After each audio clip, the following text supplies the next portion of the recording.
Hello, and welcome to the Laco YouTube channel. Today we have something very special for you.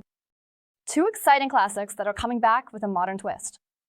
Ulm and Würzburg. Why these two models are celebrating a revival and what special features they bring, you'll find out after the intro.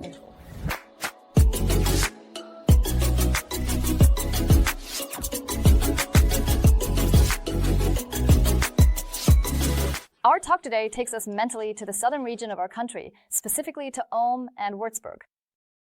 These aren't entirely new names at Laco, but rather a reissue with some exciting changes.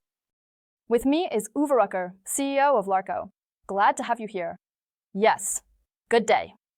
Why did you decide to reinterpret these models, and what role do the wishes and demands from the fan community play? We have very typical building models, A and Baumeister B aesthetics at Laco, which come and watch models with us. And I really want to use the hand-woven movements from ETA and create a Baumeister A and Baumeister B typical model, but with a small second hand, which adds a special flair to the watch's appearance. But with a very strong Laco-influenced look and a strong connection to the Laco aesthetics that we typically have. And this is the model that we developed from it. I also find the origin stories of names always very exciting. Why did you choose these cities for these watches?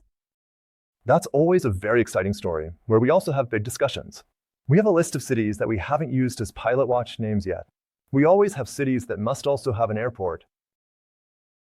Must be there so that, for example, it's an aviation city. There are quite a few in Germany, but not that many.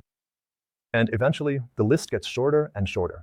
We also have a few watches in the pipeline, and you always have to reserve names for those as well. And then you start juggling. And for these watches, these two cities were chosen. Firstly, because they are also southern German cities, which fits a bit with Laco, as they are more associated with the south. Can it be said that these models are somehow a matter of the heart for you? Yes, because I always somewhat sit in the customer's chair. And the watches that I really like, and I like the Ulm, for example, very much. I also have an Ulm myself.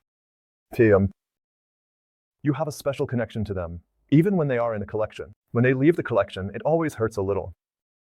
That's why I also said, we need to make sure we get the watch back in. I find it so great, and we need to show it to the customers as well. The great movement finishes we have in there, and this great watch, we must not remove it from the collection. Good love. Yes, you can feel that too. Let's take a closer look at the details of the watch. What can be said about the dial? What makes the design of the dial so special? Of course, we tried to stick as closely as possible to the historical model. Behind us, we have a dial pattern B. And then there's the A variant, and we definitely wanted to see both represented somehow.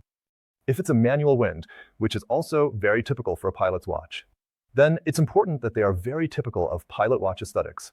That's why we tried to orient ourselves as much as possible towards dial A and B, but with the little twist of the small seconds. What is that? In contrast to the central seconds, the small seconds are placed off-center. A small second hand housed in a subdial, which slightly alters the aesthetics of the two main hands, hour and minute change. They stand a bit freer, a bit cleaner. That creates a completely different aesthetic. But the hands are those of a classic pilot's watch, right? Yes, exactly. These are the hands from pattern A and pattern B. Exactly in the shapes that are typical for both watches. But also the power form. The construction of the hands is exactly the same. That means we have steel frame hands that are thermally blued and filled with luminous material. So they had exactly the same luminous properties as pattern A and pattern B. You just mentioned the luminous material on the hands. It must be similar with the dial, right? Exactly. It's also superluminova, specifically C3 superluminova. It has a very strong afterglow, so it shines for a long time at night. And with the Würzburg, we even have this typical pattern, B-rhythm, where only every second numeral lights up at night, which is also very classically Laco used to achieve. A very beautiful aesthetic. We have two different sizes here. What are the differences there? In the case? Yes, the two sizes, of course. We have 42.5 millimeters. That was the first model we released with the small second hand. And now, a bit newer, the 39 millimeters. They also differ in height. The larger one is 11 millimeters high. The smaller one is 10 millimeters high, which is, of course, also due to the movement. The larger one is simply the movement is already so big, it can't really be much smaller in terms of case size. That's why. We had many questions from customers who said, I love the watch, but it's too big for me. Can we somehow make it smaller, but please also with the movement? Unfortunately, that's not possible. So we then have a smaller movement with the Sellita SW261, which is also flatter.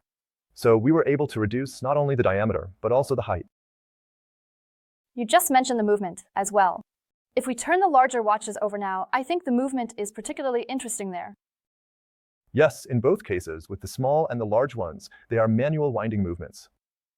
And with the larger one, it's the ETA 6498.2.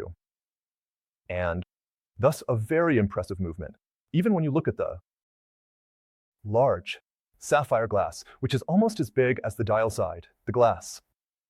It's really beautiful to look at. Sometimes you want to look from the front or the back. That looks really great too.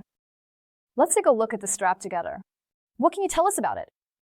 In this case, we opted for an elegant brown, dark brown calf leather strap. Hand-sewn, handmade in Germany, with a very simple, elegant look that matches the elegant watch very well, fundamentally. For those who want straps that are more typical of pilot watches, they can of course find them with us in the audience. A strap that fits the watch but has rivets. If I want to give my watch a technical upgrade, what options do I have? There are always some options at Laco. The typical one for us is, of course, the glass. I can have the internally anti-reflective glass also anti-reflective on the outside, giving it a slightly bluish surface with different reflective properties. Some people like it one way, others another. We want to leave that choice to the customer, and thus we offer both options. In a smaller variant, the Sellita movement is an Elabor quality. It could also be elevated to a top quality. In both cases, however, the movements are refined. That means we have decorative finishes and blued screws, which is always the case with the larger variant, somehow always in top quality and always in the refined version. It's typical for Laco that I can have my watch engraved. Is that possible with these models too? Yes, that's possible with these models too. The first engraving is even free at Laco whenever you order from our shop. In this case, you can engrave on the back. There's a segment free where the technical data is already engraved. And on the side, there's relatively a lot of space where you can add a nice engraving. So, and now finally, the case. That's it, our elegant Laco travel case, in which the watch is beautifully and securely packaged, arrives at the customer's place, and can also travel well. Some customers might already be familiar with it. Yes, that's how the watch arrives at your home. Thank you for watching. And also, thank you for the great insights into the watches, Ulm and Würzburg. You're welcome, it's always fun. If you out there have any questions, feel free to let us know in the comments. And I would say we both say goodbye, and see you next time. Goodbye.